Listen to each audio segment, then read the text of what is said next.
Hello students, let us start the chapter 3, that is banking services.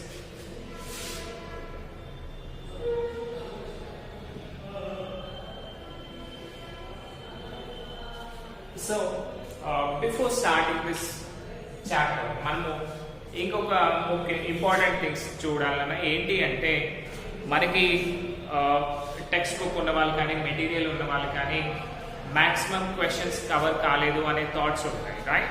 దాంట్లో ముఖ్యంగా వచ్చేసిన మనకి concepts of Bombay stock exchange and national stock exchange, ఈ 2 topics మనము second చాప్టర్లో కంప్లీట్ చేయలేదు బికాస్ మనకి already due to Covid crisis 30% syllabus deduction ఉంది కదా.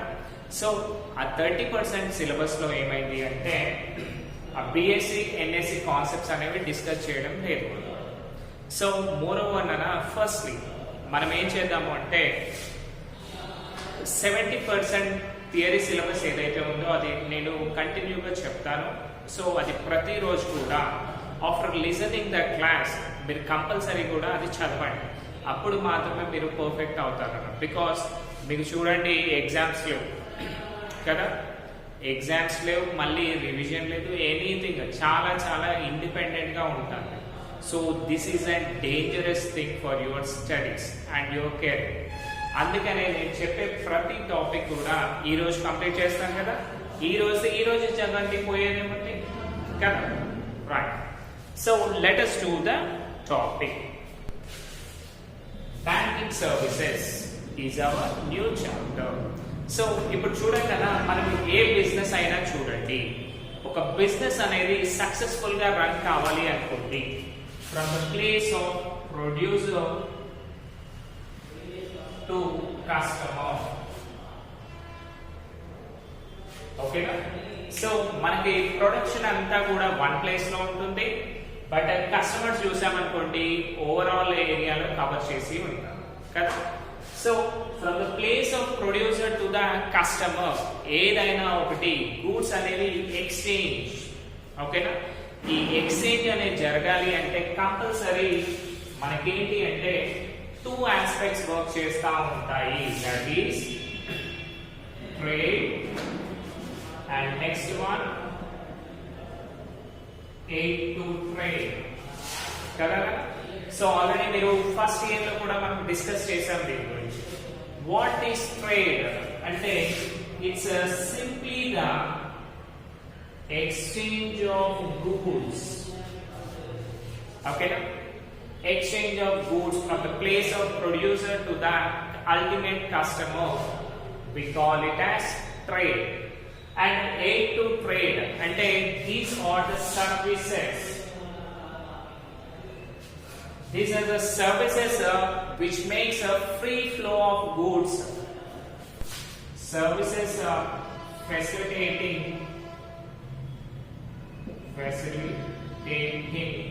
the free flow of goods, okay.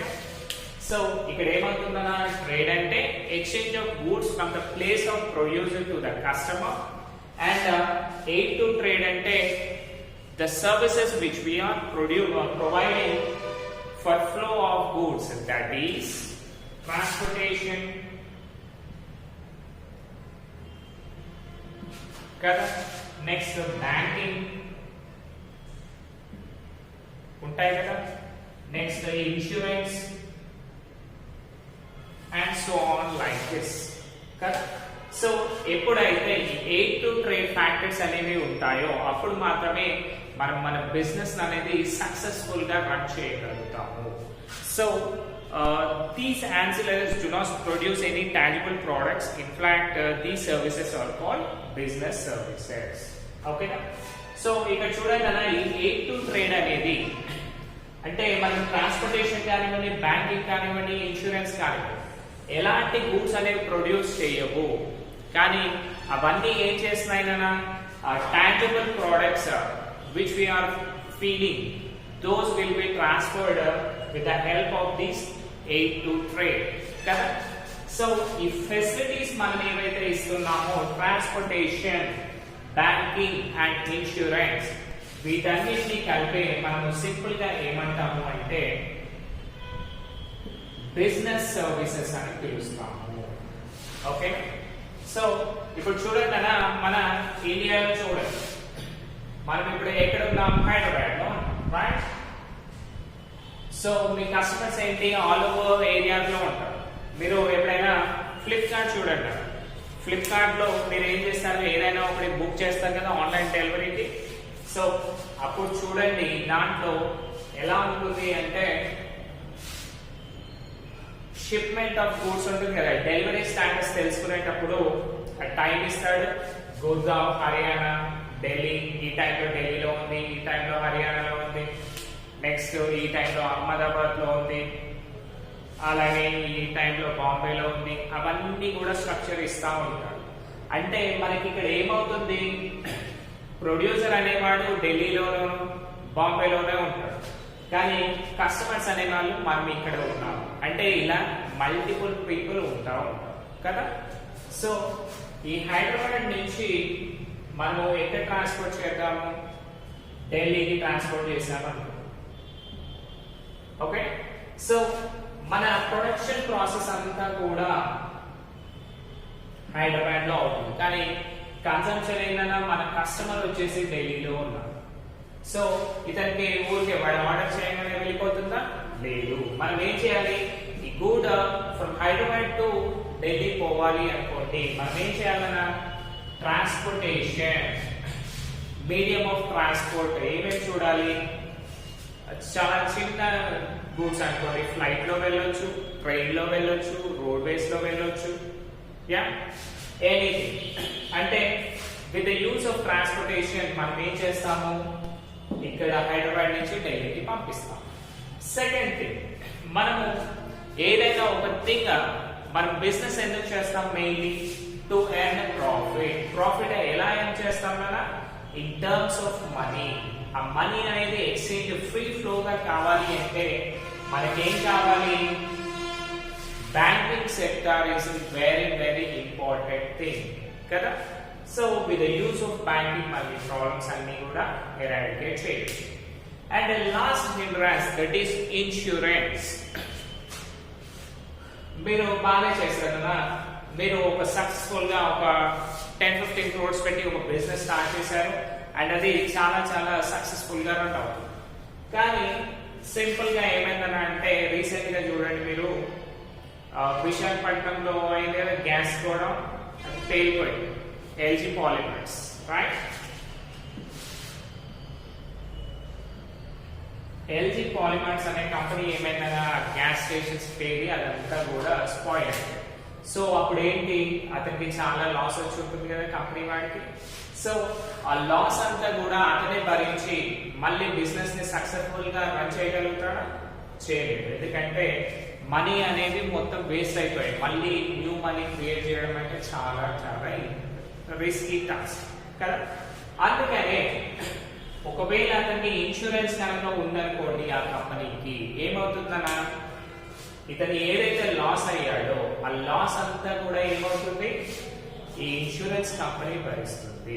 So that ఇతను ఏం చేయొచ్చు? ఆ ఇన్సూరెన్స్ కంపెనీ నుంచి డబ్బులు తెచ్చుకుంటాడు అండ్ ఇతని బిజినెస్ ని మళ్ళీ యథావిధిగా ఫస్ట్ ఎలా అయితే ఉన్నాడో అలాగే రన్ చేయగలుగుతాడు. ఓకేనా? So next another one is warehousing. Warehousing అంటే ఏంటన్నా, మనము ప్రొడక్షన్ చేస్తాం, కస్టమర్ అడగంగానే ప్రిపేర్ చేసి పెడతామా? మనము లేదు, ముందే ప్రిపేర్ చేసి పెడతాము. ముందే ప్రిపేర్ చేసి ఏం చేయాలి? అవన్నిటిని కూడా ఒక దగ్గర సేఫ్ ప్లేస్ లో స్టోర్ చేసి పెట్టాలి కదా. ఆ స్టోర్ చేసి పెట్టేయడానికి ఉండే ప్లేస్ ని మనము సింపుల్ గా ఏమంటాము? వేర్ హౌసింగ్ అంటాము. ఎందుకంటేనా ఇప్పుడు చూడండి, ఆల్రెడీ యూ నో దాట్ మనకి రైస్ ఏముంటుంది? ఓ 2-3 months ఆ క్రాప్ ఈల్డింగ్ అనేది ఉంటుంది. బట్ మనం ఓన్లీ ఆ 2-3 months తింటున్నామా ఫుడ్ ని? లేదు, త్రూ అవుట్ ద ఇయర్ అంటే 12 months ఇన్ ఏ ఇయర్ తింటున్నాం కదా. సో ఆ రైస్ ని ఏంటన్నా మనకి ప్రాబ్లం లేకుండా స్టోర్ చేసి పెట్టాలి, ఒక సేఫ్ ప్లేస్ లో పెట్టాలి. ఆ సేఫ్ ప్లేస్ లో పెట్టేదాన్ని మనం ఏమంటున్నాము? వేర్ హౌసింగ్ అంటాం అన్నమాట. ఈ వేర్ హౌసింగ్ వల్ల ఏమవుతుందని అంటే business person at the same time customer వీళ్ళిద్దరికి కూడా నీడ్స్ అండ్ వాంట్స్ అనేవి ఈజీగా సాటిస్ఫై అవుతూ ఉంటాయి. బికాస్ ఇప్పుడు ప్రొడ్యూసర్ దగ్గర 100 క్వింటాల్స్ ఆఫ్ రైస్ ఉంది, కానీ కస్టమర్స్ అన్ని ఒకేసారి తినగలుగుతాడా? లేదు. ఒకేసారి వాటిని పర్చేస్ చేసే కెపాసిటీ ఉంటుందా? ఉండదు. Most of the people don't have that capacity. So అలాంటి టైంలో ఏమవుతుంది, ఈ క్రాప్ అనేది ఆ ఫీల్డ్ లోనే పాడైపోయే ఛాన్సెస్ ఉంటుంది. మళ్ళీ ఇతనికి డబ్బులు వచ్చే వరకు ఆ క్రాప్ కాస్త ఖరాబ్ అయ్యే ఛాన్స్ ఉంటుంది, స్పాయిల్ అయ్యే ఛాన్సెస్ ఉంటుంది. దీనివల్ల ఏమవుతుంది, మనకి ఇద్దరి మధ్య డిఫరెన్సియేషన్స్ వస్తాయి. నెక్స్ట్ సప్లై అనేది ఉండదు కాబట్టి ఆబ్వియస్లీ డిమాండ్ పెరుగుతుంది అండ్ ప్రైసెస్ అనేవి ఫ్లక్చువేషన్స్ అయ్యే ఛాన్సెస్ ఉంటాయి. సో అవన్నీ ఎరాడికేట్ చేయడానికి మనం ఏం చేస్తున్నాం, ఇక్కడ వేర్ హౌసింగ్ కాన్సెప్ట్ ని యూజ్ చేస్తాం. సో ఈ వేర్ హౌసింగ్ లో పెట్టి at any time when customer needs మనం వాటిని సప్లై చేసే కెపాసిటీలో మనము ఉంటాం. సో ఈ A2 ట్రేడ్ అనేది మనం సింపుల్ గా ఈ A2 ట్రేడ్ లో ఉన్న సర్వీసెస్ అన్నింటినీ కలిపేసి బిజినెస్ సర్వీసెస్ అంటాం. ఎందుకు అంటే ఇవన్నీ కూడా మళ్ళీ గూడ్స్ ని ప్రొడ్యూస్ చేయవు, కానీ ఆ గూడ్స్ సక్సెస్ఫుల్ గా హ్యాపీగా రీచ్ కావడానికి ఇవన్నీ కూడా ఫెసిలిటీస్ చేస్తాయి. సో అందుకనే దీన్ని మనము బిజినెస్ సర్వీసెస్ అని పిలుస్తాం. ఇప్పుడు చూడండి, వీడి దగ్గర సపోజ్ మనం ఏం చేసాం, ఒక మొబైల్ కంపెనీ ఉంది మనకి. సో ఈ మొబైల్ కంపెనీ ఏదైనా ప్రొడ్యూసర్ నుంచి కస్టమర్ కి వెళ్ళాలి. సో ఈ మొబైల్ ట్రాన్స్పోర్ట్ కావాలి అంటే మనకి అంటే ట్రేడ్ కావాలి అంటే exchange of goods from the place of producer to the customer కావాలి అంటే ఏం చేయాలి, మనము ట్రాన్స్పోర్టేషన్ యూజ్ చేయాలి, బ్యాంకింగ్ సర్వీసెస్ యూజ్ చేయాలి మనీ కోసం, ఇన్సూరెన్స్ మళ్ళీ అది పాడవుతే అది రీప్లేస్ చేయడానికి ఇన్సూరెన్స్ ఉండాలి. ఒకవేళ వాడు ఇంకొంచెం లేట్ గా అడిగాడు అనుకోండి, అప్పటి వరకు దాన్ని స్టోర్ చేసి పెట్టే కెపాసిటీ మనకు ఉండాలి కదా. సో ఈ 4 టైప్స్ ని మనం సింపుల్ గా బిజినెస్ సర్వీసెస్ అని పిలుస్తున్నాము. Now coming to the nature and meaning of business services.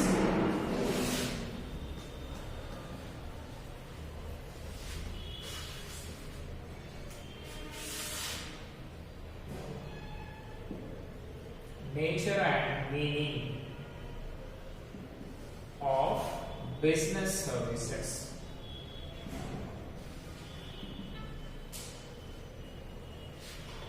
So ఇప్పుడు బిజినెస్ సర్వీసెస్ కనుక చూసుకుంటేనన్నా మనకి ఇప్పుడు ప్రెసెంట్ వరల్డ్ చూసుకున్నాం అనుకోండి, మన ఎకానమీ అనేది వాస్ట్ గా డెవలప్ అవుతా ఉంది, అంటే ర్యాపిడ్ గ్రోత్ అనేది ఉంది because of this help of business services.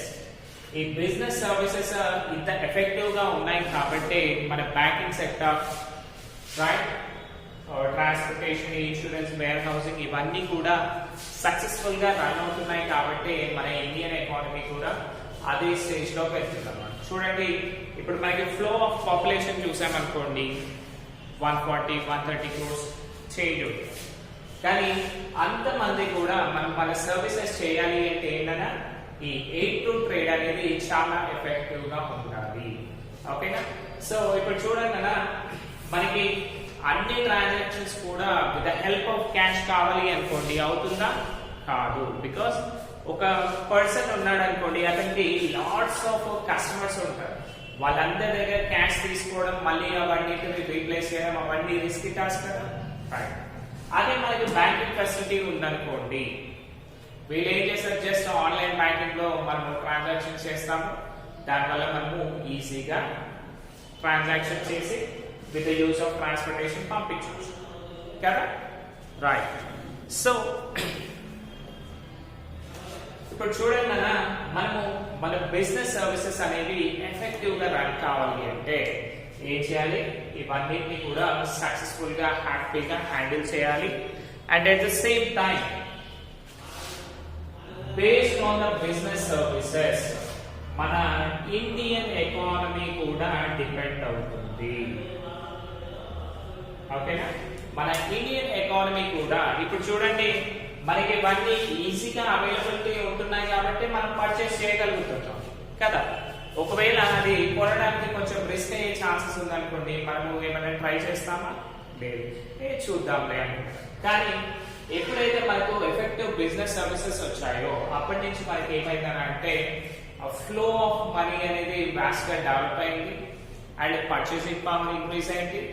At the same time, it is directly coordinated with the Indian economic growth. So, ఇది మనకు మంచి టాస్కే కదా, right? Now, coming to the definition. According to American Meeting Association, business services, American Marketing Association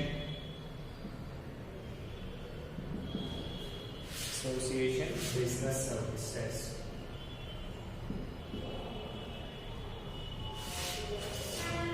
so ఇది ఒక ఏజెన్సీనైనా వీళ్ళు ఏం చెప్తున్నారు అంటే activities benefits or satisfaction which are offered for sale or provided in connection with the sale of goods. In this connection, we must understand sale of goods as a flow of goods from the producer to the customer. So, మనము ఏదైనా ఒక good ని from the place of producer to the customer కనుక reach చేయాలి అనుకోండి, firstly వాళ్ళు ఏంటి satisfied manner లో ఉండాలి. అంటే ప్రీ సేల్స్ కావచ్చు, పోస్ట్ సేల్స్ కావచ్చు, అంటే సేల్స్ కి ముందు కావచ్చు, తర్వాత కావచ్చు. నెక్స్ట్ ఆ exchange of goods from the producer to the customer కావచ్చు. ఎప్పుడైతే వాళ్ళు సాటిస్ఫైడ్ గా ఉంటారో then only we can call it as business services. ఓకేనా? సో ఈ బిజినెస్ సర్వీసెస్ ఏం చేస్తున్నా సింపుల్ గా it is make connection, connecting both the customers and business people. Okay na? It is connecting both the customers and business persons in deal of trade, that is the exchange of goods, with the help of these four things, that is transportation, banking, insurance and warehousing. Now coming to this, Nana, a service is a set of one-time consumable perishable benefit.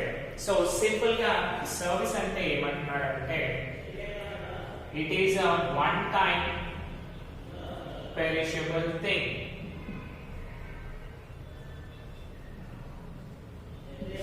So one time perishable thing అంటే ఏంటంటే ఇప్పుడు చూడండి, మనకు ఏదైనా ఒక work చేస్తా ఉన్నాము అంటే ఆ వర్క్ ని ఆఫర్ చేసినప్పుడు అది అక్కడికే కంప్లీట్ అయిపోతుంది. సపోజ్ మీరున్నారు, మీకు ఏం చెప్పాను అంటే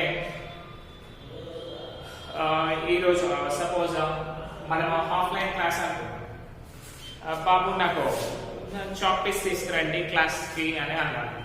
మీరేం చేస్తారో ఆ చాక్ పీస్ అనేది తీసుకొస్తారు, అంటే మీ టాస్క్ అక్కడ కంప్లీట్ అయింది కదా. దాన్నే మనము సర్వీస్ అని పిలుస్తాము. Anything work which are done at a initial time we call it as service. Okay, so ఈ సర్వీస్ అంటే ఏంటన్నా single time, only one time perishable thing అని అంటున్నాను. సపోజ్ మీకు జ్వరం వచ్చింది, ఫీవర్ వచ్చింది, మీరు ఫీవర్ వస్తే ఏం చేస్తారు? డాక్టర్ దగ్గరికి వెళ్తారు. డాక్టర్ ఏం చేస్తాడు? ఆ టైంలో మీకు కావాల్సిన ప్రిస్క్రిప్షన్ ఇచ్చి పంపించేస్తాడు. అంటే he is doing service for you. మనము అక్కడికి మన రిలేషన్ అనేది క్యాన్సిల్ అయిపోతుంది. మీకు ఫీవర్ వచ్చింది కాబట్టి అతని దగ్గరికి వెళ్ళాలి, లేకపోతే వెళ్తారా? లేదు. That is service.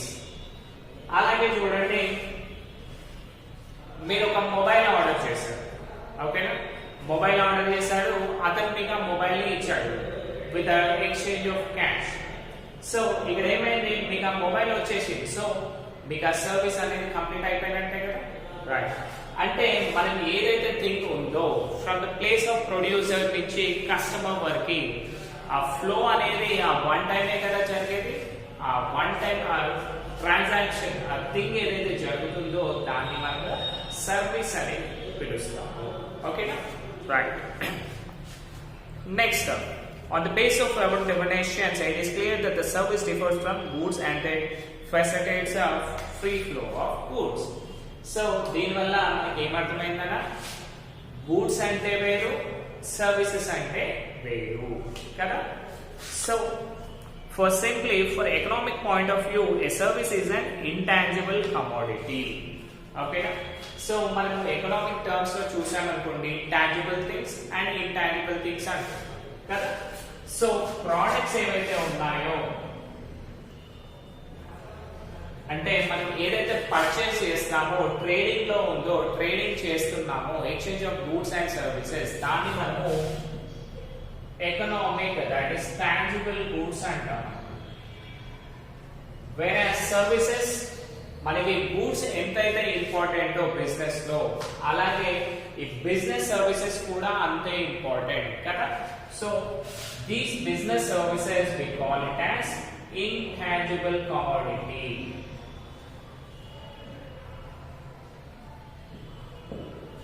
ఓకేనా. సో ఈ బిజినెస్ సర్వీసెస్ ని మనం సింపుల్ గా ఇంటాంజిబుల్ కమోడిటీస్ అని పిలుస్తాం నాన్న. And service sector is called as territory sector. So ఇవన్నిటిని కూడా బిజినెస్ సర్వీసెస్ ఏవైతే చేస్తున్నాయో అన్న, మనం సింపుల్ గా వీటిని ఏం చేస్తాము అంటే సర్వీస్ సెక్టర్ అని పిలుస్తాము. Because they are doing service for us in a free flow of goods from the place of producer to the ultimate customer, and the service sector directly comes to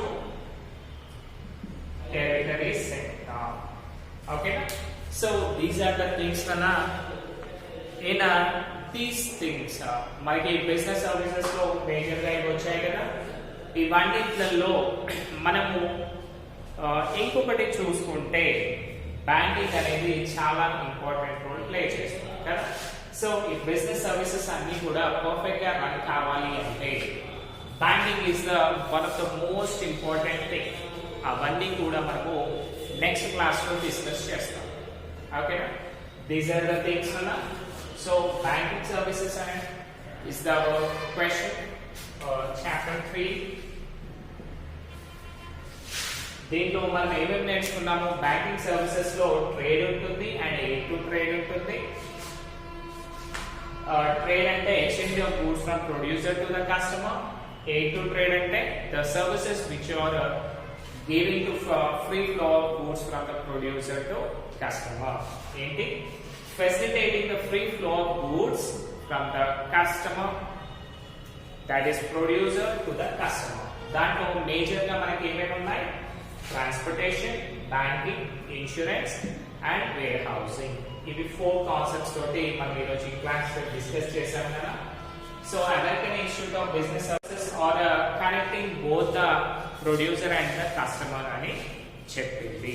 and services గురించి ఏం చెప్పింది, it is and one time perishable thing. Because మనకి ఎప్పుడైతే work ఉంటుందో అప్పుడు మాత్రమే ఆ services ని మనం యూజ్ చేసుకుంటాము, తర్వాత మనం ఏమి యూజ్ చేసుకోము కదా. So that is the thing కదా. Hope you all understood this class. ఈ రోజు మీరు ఏం చేయండి అంటే, మీకు టెక్స్ట్ బుక్ ఉందనుకోండి, nature and meaning of business services ని ఒకసారి రిఫర్ చేయండి. సో క్లాస్ అయిపోగానే రిఫర్ చేస్తే ఏమవుతుందా అంటే, మీకు అది ఇంకొంచెం ఈజీగా డెప్త్ గా అర్థం అవుతుంది.